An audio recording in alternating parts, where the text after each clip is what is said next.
कल हम चर्चा कर रहे थे कि कैसे इस शरीर रूपी वृक्ष पर दो प्रकार के देव, सर्वसुजा जी ने कहा दो देव, और हमने ये देखा कि कठोपनिषद में क्या कहा गया, दो पक्षी। शरीर रूपी इस वृक्ष पर दो देव अथवा दो पक्षी बैठे हैं।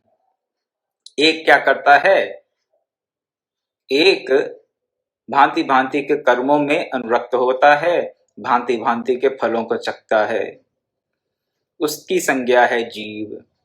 और जो दूसरा देव है, दूसरा पक्षी है, वह केवल देखता रहता है, देखता रहता है, देखता रहता है, दृष्टा भाव बनाए रखता है। जो दृष्टा भाव बनाए रखता है उसकी संज्ञा कही गई ईश्वर।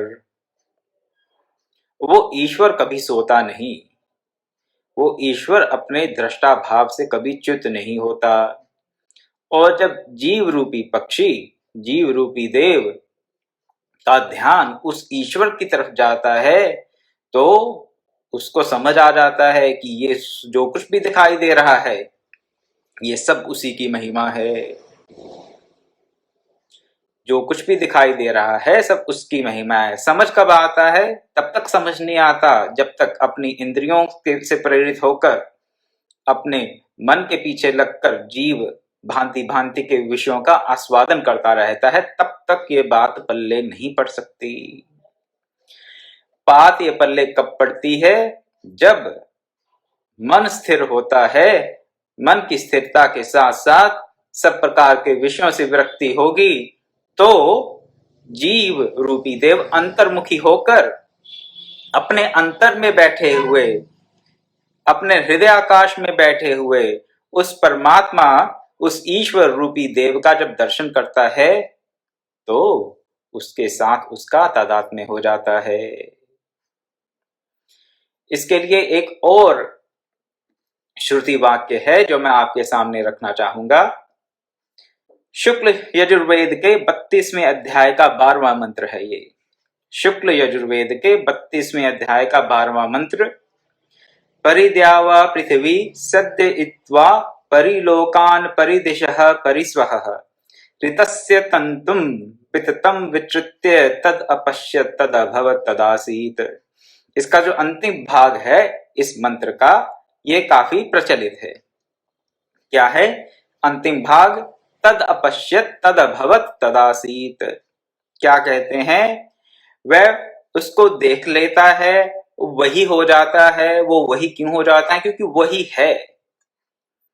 वह उसको देख लेता है और वो वही हो जाता है। वह वही क्यों हो जाता है? क्योंकि वह वही है।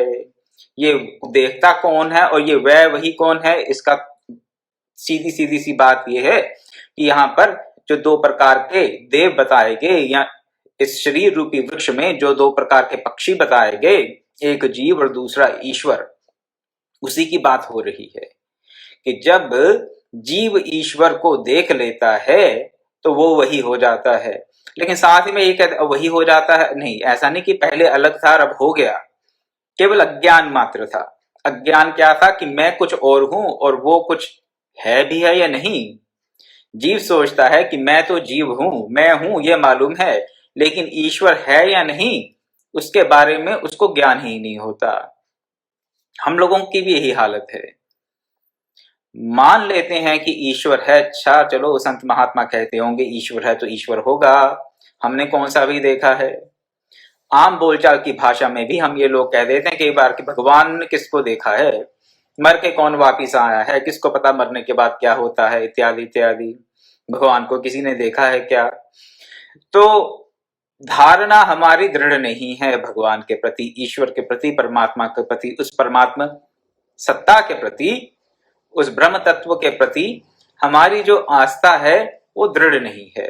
क्यों नहीं है? क्योंकि उसका हमें अनुभव ही नहीं है, ना दिखता है ना अनुभव में आता है। तो फिर आस्था कैसे होगी? और जब आस्था ही नहीं है तो उसकी तरफ देखेगा कैसे? देखेंगे तो हम तब देखने का प्रयास तब करेंगे जब हमें लगेगा कि कुछ है देखने के लिए। जब देखेंगे और लगेगा कि कुछ है ही नहीं तो फिर क्या दिखाई देगा? देखने का प्रयास ही नहीं करेंगे। देखा, हाँ कुछ नजर नहीं आया, कुछ नहीं है, कुछ है ही नहीं, सब ऐसे ही मनगढ़ंत बातें हैं, कुछ नहीं है जी। हाँ, नास्तिकवाद है ये, कि हाँ मरने के बाद क्या होता है जी किसी को कुछ नहीं पता, मरने शरीर के साथ ही सब कुछ अंत हो जाता है, परमात्मा परमात्मा क्या है कुछ पता नहीं। तो अगर ऐसी धारणा है तो देखेंगे ही नहीं। जब देखेंगे ही नहीं, और कई बार हमारी धारणा रहती कि हाँ भगवान है, परमात्मा है, ईश्वर है, लेकिन अभी हमारे पास देखने के लिए टाइम नहीं है भाई, हम बहुत बिजी हैं, भांति भांति के काम है करने वाले। अब क्या हम क्या खाली बैठे हुए हैं कि बैठकर सत्संग करते रहे हर रोज शाम को आधा पौना घंटा? नहीं नहीं, बहुत बिजी लाइफ है भाई, बहुत सारे काम करने वाले हैं। तो कभी परिवार के लिए करना है, कभी कुछ सोशल स्टेटस के लिए करना है, कभी किसी और के लिए करना है, तो टाइम नहीं है अपने पास। होगा भगवान होगा, मान लेते हैं तुम्हारी बात, ठीक है, सब बोलते हो ठीक है, मान लिया भगवान है, लेकिन अभी इसके बारे में रिसर्च करने का, इसके बारे में अनुसंधान करने का टाइम नहीं है। टाइम क्यों नहीं है?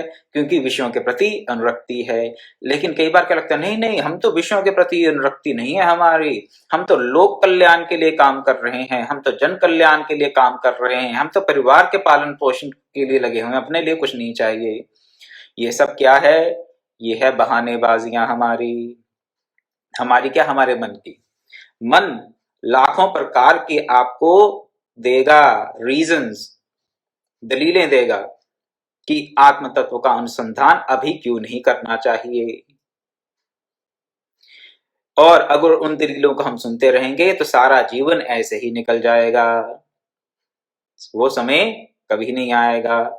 जब आप सोचें कि आप फ्री होकर करेंगे, आप वो फ्री कभी नहीं होंगे, कभी नहीं होंगे।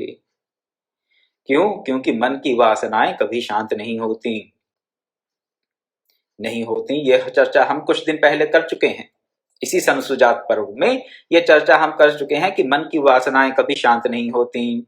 अगर ये सोचें कि ये सब कर लें, उसके बाद प्रभु की भक्ति करेंगे, आत्म तत्व का अनुसंधान करेंगे, सत्संग करेंगे, तो उसके बाद वाला टाइम नहीं आता। आपको 99 के फेर की कथा भी सुनाई थी, तो उसी 99 के फेर में कि ये सब होने के बाद जब सो हो जाएंगे तो उसके बाद फिर आराम से बैठ के भजन करेंगे, वो समय नहीं आता। इसलिए अपने मन की वासनाओं को शांत करने के लिए निरंतर सत्संग प्राप्त होता रहे, जिससे कि हमारा मन स्थिर हो, बुद्धि शुद्ध हो, तो फिर हमें उस आत्म तत्व का दर्शन हो सकता है। तो तदपश्यत तदभवत तदासीत, उसने देखा, वो हो गया, क्योंकि वो वही था। वो हो गया कहने के साथ ही कह दिया वो वही था। होता तो तब अगर कुछ उससे अलग होता, नहीं। जीव और ईश्वर में जो भेद है वो तो अज्ञान का है, लेकिन हम तो अंश तो उसी के हैं ना। ईश्वर अंश जीव अविनाशी, तुलसीदास जी ने भी कहा। तो जीव जो है वो तो ईश्वर का अंश है, लेकिन हम जानते नहीं हैं, मान लेते हैं कि हाँ ठीक है सब कह रहे हैं तो ठीक है, लेकिन जानते नहीं हैं। और जब तक जानेंगे नहीं तब तक कल्याण नहीं होगा। तो ये कब देखता है उसकी तरफ, जीव परमात्मा की तरफ कब देखता है, फिर वो कब हो जाता है और कब वो उसे पता चलता है कि वो वही है। तो इसी शुक्ल यजुर्वेद के 32वें अध्याय का ये 12वां मंत्र, इसका अर्थ आपके सामने रखूंगा और इसको थोड़ा सा ध्यान से सुनने की आवश्यकता है, थोड़ा सा ध्यान से सुनने की आवश्यकता है इसे, इसलिए क्योंकि इसमें मेरी दृष्टि से तो पूरे वेदांत का सार छिपा हुआ है। तो कहा इस मंत्र में, विश्व नियम रूपी सत्य को समझने वाला ये जो मंत्र है, विश्व के नियम को समझने वाला ये मंत्र है, विश्व के नियम को समझाने वाला। और जब विश्व के नियम को समझ जाएंगे, विश्व का नियम जब समझ आ जाएगा तो विश्व से पार चले जाएंगे। विश्व कह लीजिए, माया कह लीजिए, माया के नियम को समझ गए तो माया से फिर पार पा सकते हैं, अन्यथा नहीं। तो क्या कहते हैं इस मंत्र में, ऋषिगण तत्वद्रष्टा समस्त अंतरिक्ष पृथ्वी, समस्त लोकों में, समस्त दिशाओं में और समस्त स्वानुभूतियों में, हमारी अनुभूतियों में भी विश्वव्यापी नियम के तंतु फैले हुए हैं। एक नियम है। क्या नियम है? उसे कहा गया रित। रित, ऋते ज्ञानान मुक्ति। ये कौन सा रित का ज्ञान है जिसके बिना मुक्ति नहीं होती? ऋते ज्ञानान मुक्ति, रित के ज्ञान के सिवा मुक्ति नहीं हो सकती। उसके प्राप्त किए बिना, ज्ञान प्राप्त किए बिना मुक्ति नहीं हो सकती। लेकिन ये रित है क्या? ये नियम है क्या? ये संस्कृत का शब्द रित और इंग्लिश का जो शब्द है रिदम, ये एक ही व्युत्पत्ति इनकी संस्कृत से ही है। तो रित और रिदम जिसे कहा जाता है, ये क्या है? ये क्या नियम है जिसको कि यहां नियम कहा गया? रित का यहां पर अनुवाद किया गया नियम के तरह। ये पुरानी प्राचीन चीनी फिलॉसफी है, टाओइज्म की। डाओ कह देते हैं, चाइनीज लोग उसे डाओ कहते हैं, लेकिन इंग्लिश में जब उसकी ट्रांसलेशन हो जाती है तो उसे टाओ कह दिया जाता है। तो डाओ या जो टाओ है, जिसको कि फिर अगर उसका इंग्लिश में अनुवाद करें तो उसे बोल दिया जाता है यूनिवर्सल फ्लो। ये रित वही है, ये नियम वही है, ये रिदम वही है, ये डाओ यूनिवर्सल फ्लो वही नियम है, वही तत्व है। और ये है क्या? इस पे थोड़ा विचार करने की आवश्यकता है। ऋतम च सत्यम च, ऐसा भी आता है जो संध्या वंदन करते हैं उन श्लोकों में, ऋतम च सत्यम च ऐसे भी आता है। तो ये ऋत के जो तंतु फैले हुए हैं, ये क्या है? आप अनुभव कर सकते हैं। क्या अनुभव कर सकते हैं? आप किसी संत महात्मा के पास जाएं, वहां पर जाकर आपका मन जो है वो स्वतः शांत हो जाता है। क्यों?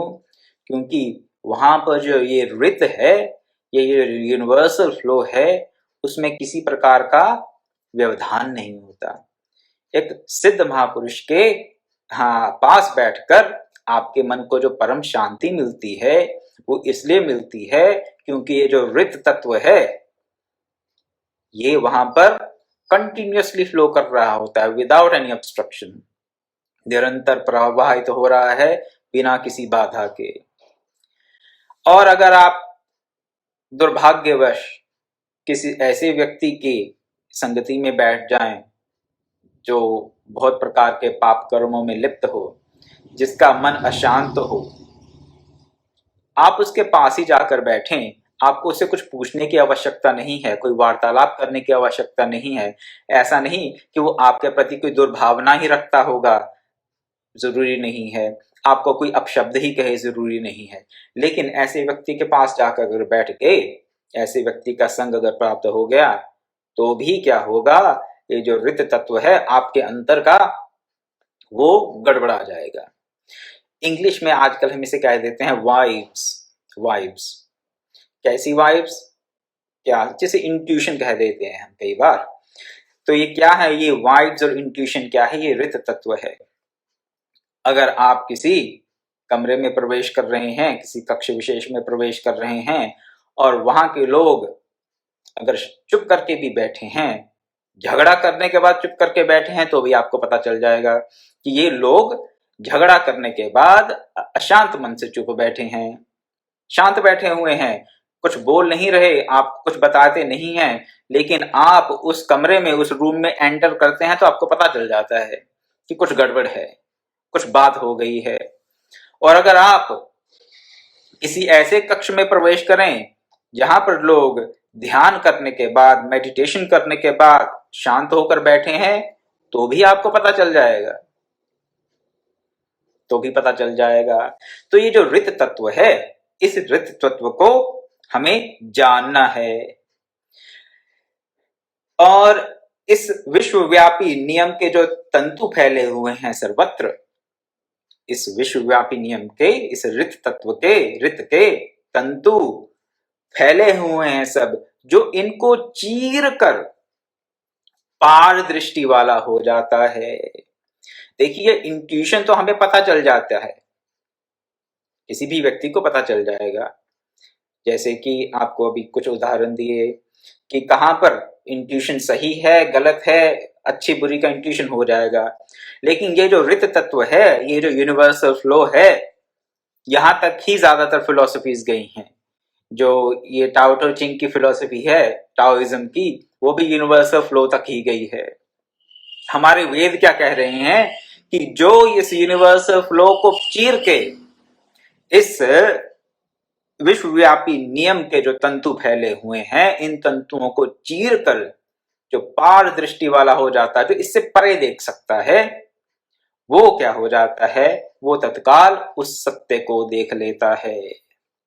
और जो उस सत्य को देख लेता है, उसी के लिए कहा गया फिर ये तदपश्य तदभव तदासीत।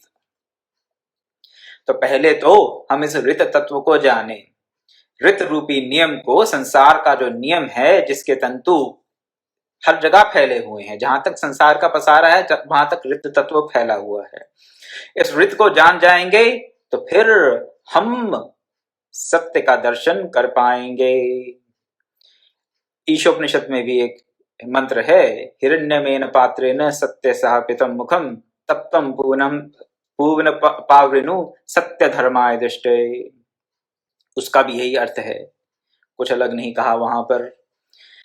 तो जो सत्य का दर्शन करना चाहता है वो इस हिरण्यमेन पात्र, हिरण्य में जो पात्र है इसका जो मुख है वो ढका हुआ है, सत्य का मुख जो है ढका हुआ है एक हिरण्यमेन पात्र से। और इसको जो जानना चाहता है उसको इस हिरण्यमेन पात्र को हटाना पड़ेगा, इस पात्र को हटाना पड़ेगा। ये क्या है पात्र? ये यही ऋत तत्व ही इस पात्र बताया गया वहां पर, उपमा दे देगी इसे पात्र की और कुछ नहीं। तो हिरण्यमेन पात्र कह लीजिए, ऋत कह लीजिए, डाव कह लीजिए, विश्व का नियम कह लीजिए, कुछ भी कह लीजिए, लेकिन इसको समझकर इसके बाद जिसकी दृष्टि जाती है वही उस सत्य को देख लेता है। परमात्मा सत्य स्वरूप है और उस सत्य की प्राप्ति हमें इस संसार के नियमों का अतिक्रमण करके ही प्राप्त हो सकती है। संसार के नियमों में बंध कर नहीं हो सकती। लेकिन संसार के नियमों से पार जाने के लिए उनको समझना पड़ेगा पहले। तो क्या समझना पड़ेगा? उसके लिए मैं आपको सीधी सीधी सी बात बता देता हूं कि अगर हम उस सत्य को जानना चाहते हैं, अगर उस धर्म को जानना चाहते हैं, सत्य ही धर्म है, धर्म ही सत्य है, वही परम तत्व है, वही परमात्मा है, वही परम प्रकाशक है, अगर हम उसको जानना चाहते हैं तो दो बातों का त्याग करना पड़ेगा। दो बातें क्या हैं? भय और प्रलोभन। भय और प्रलोभन। जब तक भय और प्रलोभन से हम अभिभूत रहेंगे तब तक उस ऋत तत्व को नहीं जान पाएंगे। और जब तक ऋत तत्व को नहीं जानेंगे, उसका अतिक्रमण नहीं करेंगे, उसके पार नहीं देख लेंगे, तब तक उस सत्य की प्राप्ति नहीं होगी हमें। तो भय और प्रलोभन से अगर हम धर्म का अनुष्ठान करते हैं तो वो वास्तव में धर्म है ही नहीं। देखने में धर्म जैसा लग सकता होगा लेकिन वो धर्म का अनुष्ठान नहीं है, वो धर्म नहीं है। कुछ उदाहरण देता हूं।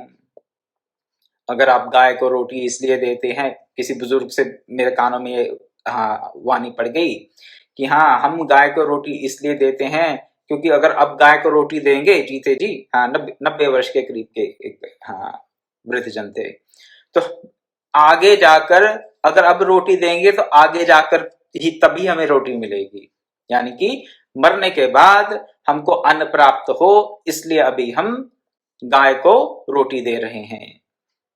गाय को रोटी देंगे तो मरने के बाद हमें प्राप्त होगी। अब आप सोच, बहुत लोगों की दृष्टि में ये तो धर्म कार्य हो गया गाय को रोटी देना, लेकिन अगर प्रलोभन से अगर किसी ऐसे कार्य में प्रवृत्त हो रहे हैं तो वो धर्म नहीं है। और इसी प्रकार से किसी प्रकार अगर भय से बचने के लिए, भय से अपने आप को बचाने के लिए, भय के निवारण के लिए किसी प्रकार के तथाकथित धर्मानुष्ठान में अगर प्रवृत्त होते हैं तो वो भी धर्म नहीं है। सत्य को अगर जानना चाहते हैं, इस यूनिवर्सल फ्लो को अगर जानना चाहते हैं, तो भय से और प्रलोभन से निवृत्त होकर ही जान पाएंगे। तो इस बात का ध्यान रखें, और फिर ही वो बात सत्य होगी, ऋत ज्ञान न मुक्ति। तो ऋत के ज्ञान के बिना मुक्ति नहीं है, ऋत का ज्ञान भय और प्रलोभन को छोड़कर ही होगा।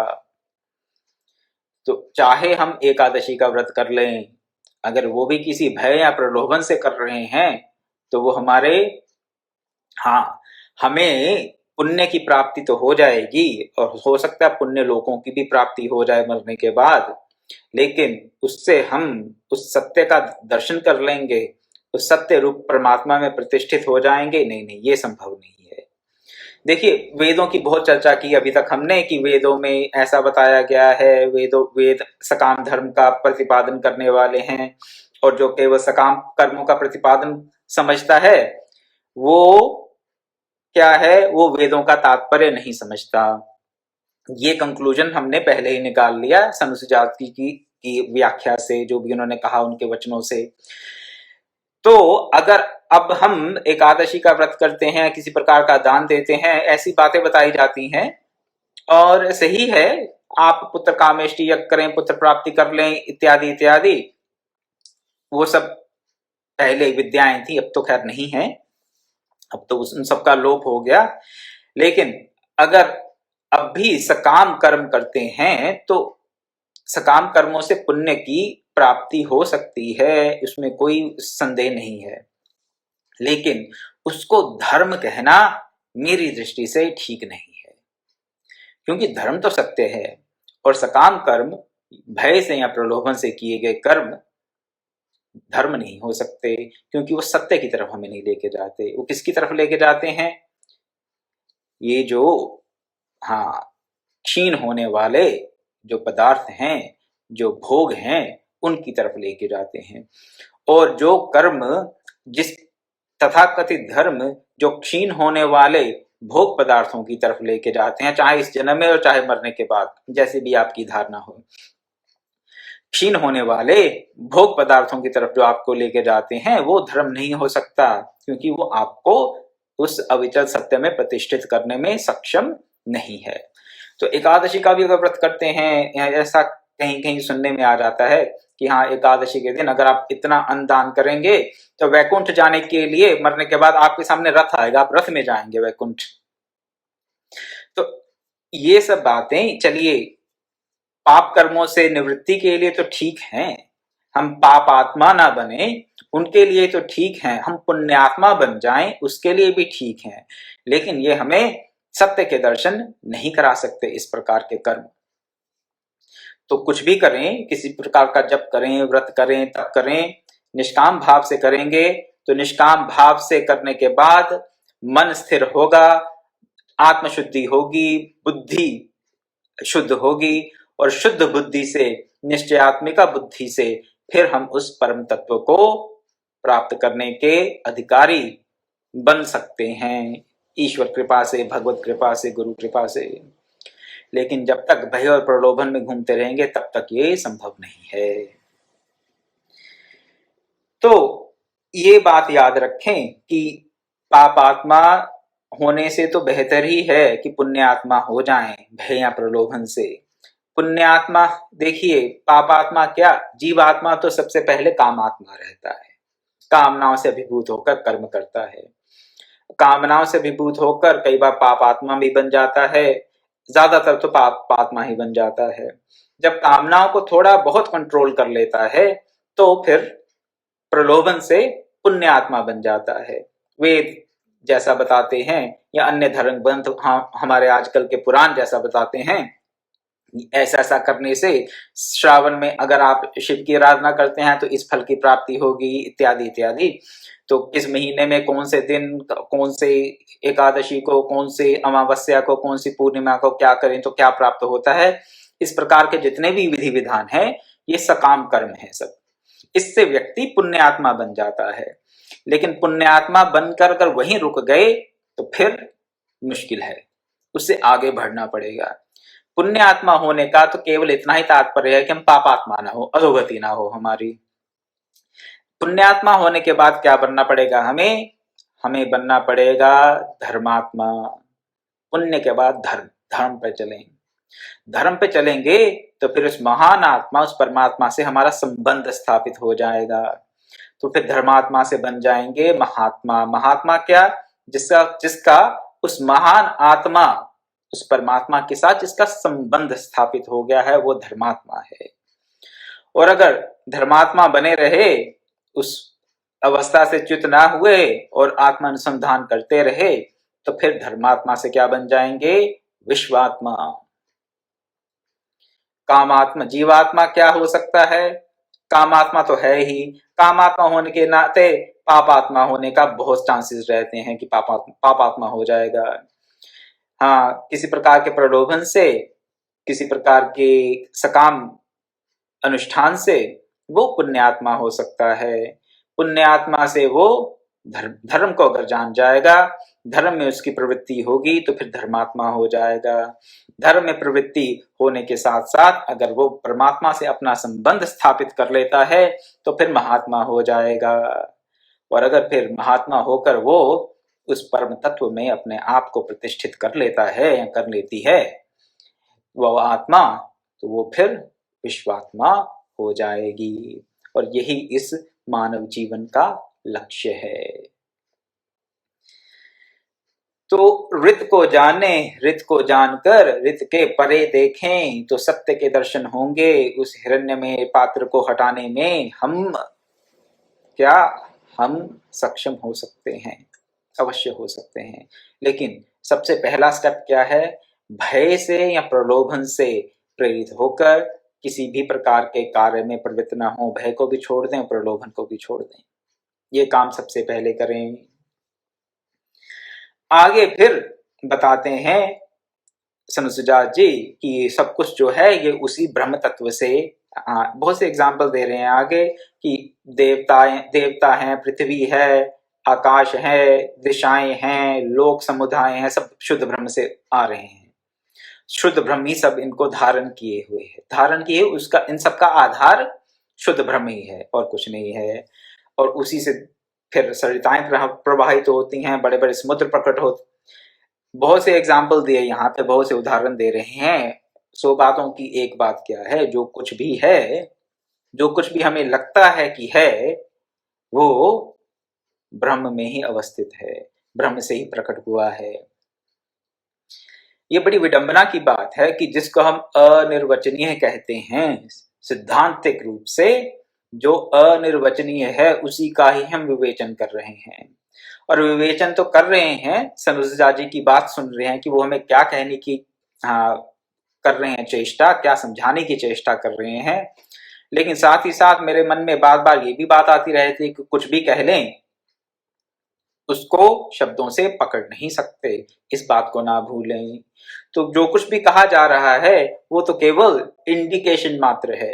जैसे कि कोई उंगली कर दे ऐसे, तो उंगली की तरफ देखते रहेंगे तो फिर चंद्रमा नहीं दिखाई देगा। तो इस बात को ध्यान रखें कि जो कुछ भी कह रहे हैं यहाँ पे वो टेक्निकली करेक्ट नहीं है, 100% करेक्ट नहीं है, लेकिन फिर भी उस ब्रह्म तत्व की तरफ इशारा करता है, इंगित कर रहा है इसको। इस इशारे को समझने का प्रयास करें, इसको लिटरली ना लें। दूसरे शब्दों में जिसे हम कह देते हैं, please don't take it literally. उससे सब उद्गम होता है, उसमें सब अवस्थित है, सत्य है, लेकिन फिर भी ये ब्रह्म अनिर्वचनीय है। ब्रह्म भी अनिर्वचनीय है, माया तो है ही। आगे एक और एग्जाम्पल दे रहे हैं, और यही एग्जाम्पल, ये जो पूरा एक श्लोक है, ये कठोपनिषद में भी आता है। क्या कहते हैं यहाँ पे सनसुजात जी? जो इंद्रिय, मन और बुद्धि आदि का संघात शरीर, शरीर को क्या बताया? इंद्रिय, मन और बुद्धि का संघात। स्थूल शरीर तो है ही, इसमें इंद्रियां भी हैं, मन और बुद्धि भी है। और कहा जिसके कर्म अपने आप नष्ट होने वाले नहीं हैं। इसके कर्म अपने आप नष्ट नहीं होते, तो कैसे नष्ट होते हैं? क्योंकि कर्मों के बंधन से तो हम निकलना चाहते हैं ना। तो कर्म के बंधन से निकलने के लिए कर्मों का नष्ट होना आवश्यक है। अगर कर्म बने रहेंगे तो उनके बंधन से नहीं निकल पाएंगे। तो अपने आप अगर नष्ट नहीं होंगे तो उनके नष्ट कर्मों के नाश का, हाँ, दो प्रकार से कर्मों का नाश हो सकता है, दो कारण बन सकते हैं। एक तो कर्म फल का भोग, अगर कर्म फल को भोग लेंगे तो कर्मों का नाश हो जाएगा, समाप्त हो जाएंगे, उसका जो बैलेंस था वो सारा एग्जॉस्ट हो जाएगा। तो उसके बाद फिर उन कर्मों का कोई हमसे संबंध नहीं रहेगा, संस्कार रह जाएंगे, लेकिन फिर संस्कार का परिमार्जन कर सकते हैं, लेकिन कर्मों का नाश हो जाएगा। दूसरा क्या है, ज्ञान रूपी अग्नि में सब कर्मों का हम नाश कर सकते हैं। तो कर्म भोग की अपेक्षा कर्मों का ज्ञान अग्नि में जो नाश है वो श्रेयस्कर है। श्रेयस्कर क्यों है? क्योंकि कर्म भोग के दौरान भी, कर्म भोग करते हुए भी हम और नए कर्मों को अर्जित कर ही लेंगे। अगर कर्ता बना रहा तो नए कर्मों को अर्जित कर लेंगे कर्म भोग के करते करते, और फिर उन कर्मों का फिर क्या होगा, फिर फल होगा। तो ये कर्म भोग का जो ये जो चक्र है, ये तो फिर इसका कहीं अंत दिखाई देता नहीं। तो इसलिए ज्ञान रूपी अग्नि में अपने सब कर्मों को दग्ध कर देना, ये सर्वोत्तम साधन बताया गया। तो ऐसा ये जो शरीर रूपी रथ है, इंद्रियां, मन और बुद्धि आदि के संघात से बना हुआ, जिसके कर्म अपने आप नष्ट होने वाले नहीं हैं, और इसके जो चक्र हैं, रथ के जो पहिए हैं वो क्या है, मन है। मन को रथ का पहिया बताया, लेकिन रथ के पहिए घूमते हैं किससे, कैसे घूमते हैं? कहते हैं कर्म संस्कार से युक्त। कर्म संस्कार जो हैं, हमारे कर्मों के जो संस्कार हैं, वो ही इन रथ के पहियों को घुमाते हैं। हमारा मन क्यों चंचल है, क्यों इधर उधर भटकता रहता है? संस्कारों के कारण, पूर्व कर्मों के संस्कारों के कारण। जिसे कि हम कह देते हैं कि अपने मन में कई प्रकार की वासनाएं हैं। जो वासनाएं हैं वो पूर्व कर्म संस्कारों का ही इंप्रेशन है, और कुछ नहीं है हमारे मन में। और उनके चलते ही हमारे मन में भांति भांति की तरंगे उठती रहती हैं, ये कर लें, वो कर लें, ये देख लें, ये चख लें, यहाँ चले जाएं, वहां चले जाएं, ऐसा पहन लें, ऐसा कह दें, ऐसा सुन लें। ये जब भांति भांति की ये तरंगे मन में उठती रहती हैं, ये क्यों उठती हैं? ये पूर्व संस्कारों के कारण, उन कर्म संस्कारों के जो, हाँ, हमारे मन में जो छाप रह जाती है, उसके कारण ऐसी ऐसी बातें हमारे मन में उठती रहती हैं। इसी को ही स्मृति कहा गया सांख्य की भाषा में। स्मृति है, और स्मृति के कारण व्यक्ति कर्मों में अपने आप को प्रेरित महसूस करता रहता है। पूर्व की स्मृति ना हो तो आपका किसी व्यक्ति विशेष से मिलने का मन ही नहीं करेगा। आपका मन करे, हाँ, मैं उस अपने अच्छे मित्र को आज फोन कर लूं या उसे जाके मिलाऊं। क्यों? क्योंकि उस मित्र की स्मृति है, अच्छी स्मृति है मन में, तो उससे मिलने का फिर मन होगा, तो फिर आप उसको फोन करेंगे या उसको मिलने जाएंगे। लेकिन अगर पहले की वो स्मृति नहीं है, वो पहले का कर्म संस्कार नहीं है मन में, तो फिर मन में ऐसी तरंगी उठेगी कि उसको मिले नहीं होगी। बाकी सब चीजों के साथ भी ऐसा ही है। अगर किसी प्रकार की कोई, हाँ, ये मिठाई खाने का मन करता है, मान लीजिए, मन को पता है, मन में पूर्व कर्म संस्कार है कि वो मिठाई अच्छी है, इसीलिए मन में तरंग उठेगी उस मिठाई को अब खाने के लिए। लेकिन अगर उस मिठाई का पता ही ना हो आपको, तो मन में विचार आ ही नहीं सकता उस मिठाई को खाने के लिए। तो ये है कर्म संस्कार से युक्त ये जो मन है, ये चक्र हैं इस शरीर रूपी रथ के। और ये क्या करते हैं, इंद्रिय रूपी जो घोड़े हैं, इसको घुमाते रहते हैं। लेकिन अगर हम अपनी बुद्धि का प्रयोग करें तो इन इंद्रिय रूपी घोड़ों को वासनाओं से प्रेरित ना होकर, पूर्व कर्म संस्कारों से प्रेरित ना होकर, बुद्धि के प्रयोग से हम उस ज्ञान स्वरूप दिव्य अविनाशी जीवात्मा को सनातन परमेश्वर के निकट लेके जा सकते हैं। और जिसके निकट लेके जा सकते हैं इस शरीर रूपी रथ से अपनी जीवात्मा को, उसे क्या कहा इन्होंने, बार बार हर श्लोक के अंत में कह रहे हैं, उस सनातन भगवान का योगी जन साक्षात्कार करते हैं। तो योगी जन उस सनातन भगवान का साक्षात्कार करते हैं जिसको कि हम इस शरीर रूपी रथ से प्राप्त कर सकते हैं। कैसे प्राप्त कर सकते हैं? अगर अपनी बुद्धि का प्रयोग करें तो जीवात्मा को उस सनातन परमात्मा की तरफ लेके जा सकते हैं। नहीं तो फिर इंद्रियां रूपी घोड़े जो हैं, ये घोड़े हमें मन के पूर्व संस्कारों से इधर उधर भटकाते रहेंगे। आगे और भी बातें बताते हैं, लेकिन आज समय हो गया है तो आज कथा को यहीं विराम देंगे। सोचता हूं हमेशा कि ये संसुजात पर्व 2 दिन में इसका परिसमापन हो जाएगा, लेकिन वो 2 दिन कब आएंगे ये तो भगवान ही जाने।